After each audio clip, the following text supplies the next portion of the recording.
Hi, ಎಲ್ಲರಿಗೂ ನಮಸ್ಕಾರ. Welcome to my YouTube channel. ನಿಮಗೆಲ್ಲರಿಗೂ ವಿಶು ಕಣಿಯ ಹಾರ್ದಿಕ ಶುಭಾಶಯಗಳು. ಹ್ಯಾಪಿ ವಿಶು.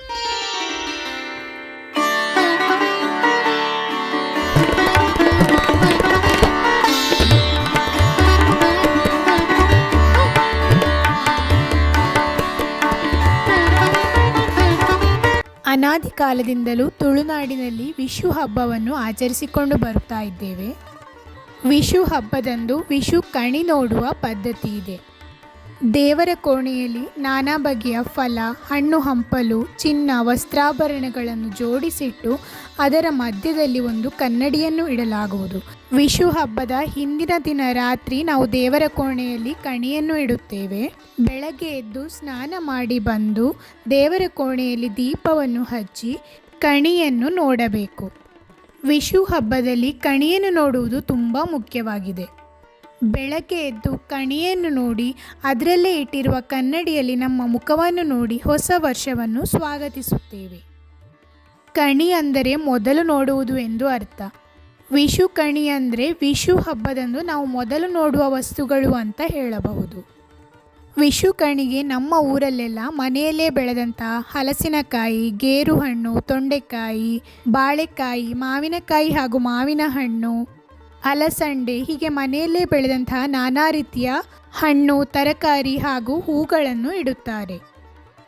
ಕನ್ನಡಿಯಲ್ಲಿ ನಾವು ದೇವರ ಇರುವಿಕೆಯನ್ನು ಬಿಂಬಿಸಿಕೊಂಡು ದೇವರ ಆಶೀರ್ವಾದದಿಂದ ಕನ್ನಡಿಯ ಮುಂದಿರುವ ಎಲ್ಲ ವಸ್ತುಗಳು ಇಮ್ಮಡಿಯಾಗಲಿ ಎಂದು ದೇವರಲ್ಲಿ ಬೇಡಿಕೊಳ್ಳುತ್ತೇವೆ. ಕಣಿಯಲ್ಲಿ ನಾವು ಇಡುವ ವಸ್ತುಗಳೆಲ್ಲವೂ ಐಶ್ವರ್ಯ ಹಾಗೂ ಸಮೃದ್ಧಿಯ ಸಂಕೇತವಾಗಿದೆ. ಹಾಗಾಗಿ ನಾವು ಈ ವಸ್ತುಗಳನ್ನೆಲ್ಲ ವರ್ಷದ ಮೊದಲ ದಿನ ನೋಡುವುದರಿಂದ ನಮಗೆ ಶ್ರೇಯಸ್ಸು ಪ್ರಾಪ್ತಿಯಾಗ್ತದೆ ಎನ್ನುವ ನಂಬಿಕೆ ಇದೆ. ಯಾವುದೇ ಕಾರ್ಯದ ಆರಂಭಕ್ಕೆ, ಕೃಷಿ ಕಾರ್ಯದಲ್ಲಿ ತೊಡಗಿಸಿಕೊಳ್ಳಲು ಈ ದಿನ ಶುಭ ದಿನವಾಗಿದೆ. ವರ್ಷವಿಡೀ ಸುಖ ಸಮೃದ್ಧಿ ನೆಲೆಸಲಿ ಎಂಬ ಆಶಯದೊಂದಿಗೆ ನಾವು ಈ ಹಬ್ಬವನ್ನು ಆಚರಿಸುತ್ತೇವೆ. ತುಳುನಾಡಿನಲ್ಲಿ ಈ ಹಬ್ಬವು ಬಿಸು ಪರ್ಬ ಎಂದೇ ಖ್ಯಾತಿ ಪಡೆದಿದೆ.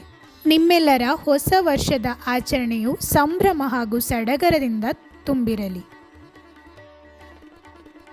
ಮತ್ತೊಮ್ಮೆ ಎಲ್ಲರಿಗೂ ಯುಗಾದಿ ಹಬ್ಬದ ಹಾರ್ದಿಕ ಶುಭಾಶಯಗಳು.